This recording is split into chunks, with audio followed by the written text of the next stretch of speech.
Hi, my name is Alexander Hamilton, and I'm from New York. I aided Washington in the Revolutionary War, and yes, it was true. I was outvoted in my own state's delegation and left Philadelphia in frustration, but I came back in September to sign the final document. Hi, I'm Roger Sherman. I'm from Connecticut. I introduced the Connecticut Plan to the convention, and I helped create American federalism. Hi, my name is William Richardson Davey. I was born in England and I came to America to study law. Soon after the war, I became acquainted to the American government. I'm in favor of a strong national government and would like to count slaves in determining representation. Hi, my name is John Rutledge. I was the governor of South Carolina. Also, in the Constitutional Convention, I was elected to represent South Carolina. I am in favor of slaves due to the fact that my plantation depends on Hi, them. my name is Pierce Butler. I was elected to the Assembly in 1778 and then won another election into the Continental Congress in 1788. I am said to cross party lines from Republican to Democrat, but I support the interests of slaveholders. Me, Toshi. Me, slave. Taken by whites. Go faster, you filthy peasant! Go faster! I'm late for my meeting! Go! Go! Go! Go! What are you doing? How dare you treat another human being like this? I own him. Therefore I shall do whatever I want.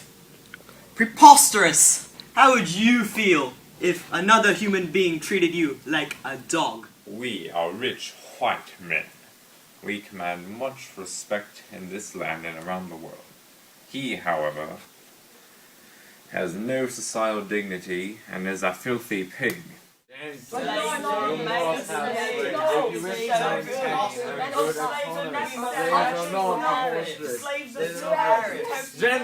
Gentlemen, we must decide this in a meeting. Let's go. Oh, very well. We want slaves to do our bidding. I agree. But no human should be put under another one. I couldn't agree more. Slaves are humans, and therefore they are just as important as us. How foolish of you to think like that. They're supposed to be used in farms. Mistreating humans will only bring misfortune to your life. Slaves multiply the production of crops and goods. It keeps our economy growing. If you think slaves should be treated as humans, then they should count for our population in the House of Representatives. Yes, I agree with that. Yes, they should count as a population. Yes. But they also should be given the right to vote, have freedom, and the right to own land. Well said, Alexander. If slaves are to be counted as the population, give them a free run. But if the slaves are set free, we cannot grow our crops and we cannot support our family. We would starve to death. Is that the fate you want for a fellow countryman? The South economy will go bankrupt. And the slaves shall not be counted as a part of our population. But if the slaves are not counted, we shall be severely outnumbered in the House of Representatives. It is a win-win situation for you, but a lose-lose situation for us. Why don't we come back to this later? Yes, all this debating has made me famished. It's time for a tea break!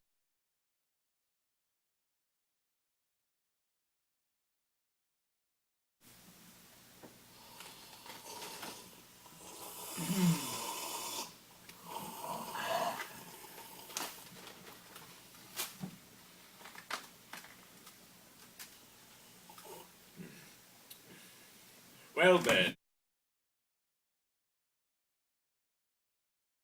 mighty good tea, fellows, wouldn't you say? Yes, indeed. Yes, indeed. Now let's get back to our debate here. Toshi! Toshi! Where are you, my blasted servant? Fellows, I can't seem to find it. Let him be free and live for once. You cannot enslave a man for a skin color. Why not? Pay good money for him.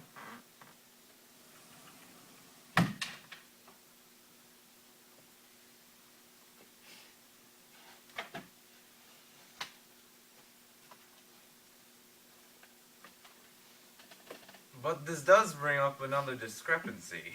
You're right. Runaway slaves deserve to be whipped, But you Northerners protect them in your homes. We are just protecting the rights of humanity. There's nothing wrong with that. Is that your final decision? Yes, of course. I'd hoped it wouldn't have come to this, but you leave us with no choice. If you keep harding our slaves, we shall secede from the Union. No, we must remain united. Then a change must be made. We need a way to retain our slaves. Yes, we shall make a new law. Any fugitive slave must be returned to its owner, or suffer retribution. Very well, we shall call this the Fugitive Slave Clause.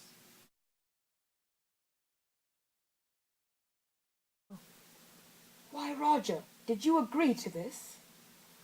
It is the only way we can remain united as a whole. Remember, we can always restart this debate later.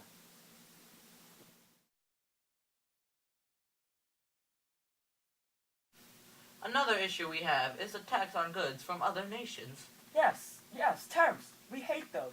They increase the cost of manufactured goods we bring from Europe.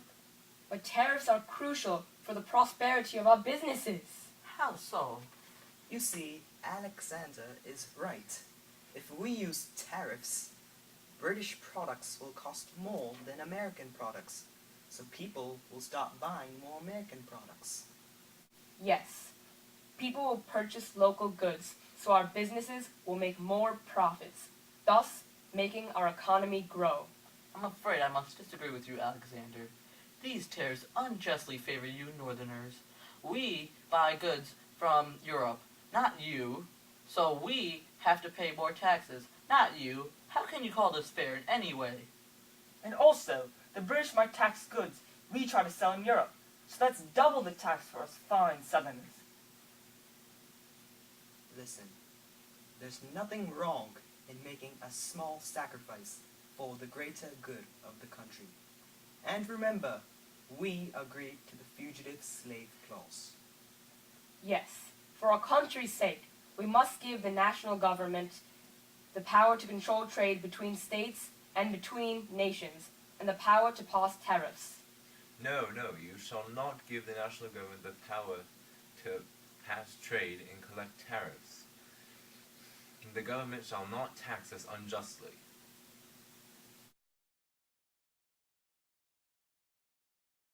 If you agree to our terms, we shall propose an offer. All of us white men shall be counted as the population for the House of Representatives, along with all the indentured servants. And also, as a bonus, 1/5 of the black population shall be counted. No, 4/5 shall be counted. 3/5 of the black population shall be counted along with the white population. This will be known as the 3/5 clause. Very well, the 3/5 clause. We shall agree if you agree to our terms about tariffs. That certainly is a very tempting offer. And we shall also swear that we will not end slave trade, at least not until 1808. Very well, we agree to your terms. Well, thank you, Hamilton. Mr. Butler. no problem. Sherman. Hamilton, Thank you, Sherman. Mr. Gentlemen, Rutledge. Rutledge. Thank you, Butler. Sherman, Mr. Davy. Thank you. nice working with you. Hamilton. Butler, Yes. Another day, another compromise. indeed. Now that the convention is over, we have time to reflect on our decisions. How do you feel about the fugitive slave clause we've decided on? Well, I think it worked very well because I retrieved my split slave without any burden on myself. So, how do you feel about tariffs? I feel the decision we made was quite splendid. The government should be allowed to tax us, but without going overboard. And lastly, how do you feel about the 3/5 slave clause? I think it was fair, as southern states do not overpower northern states in representation.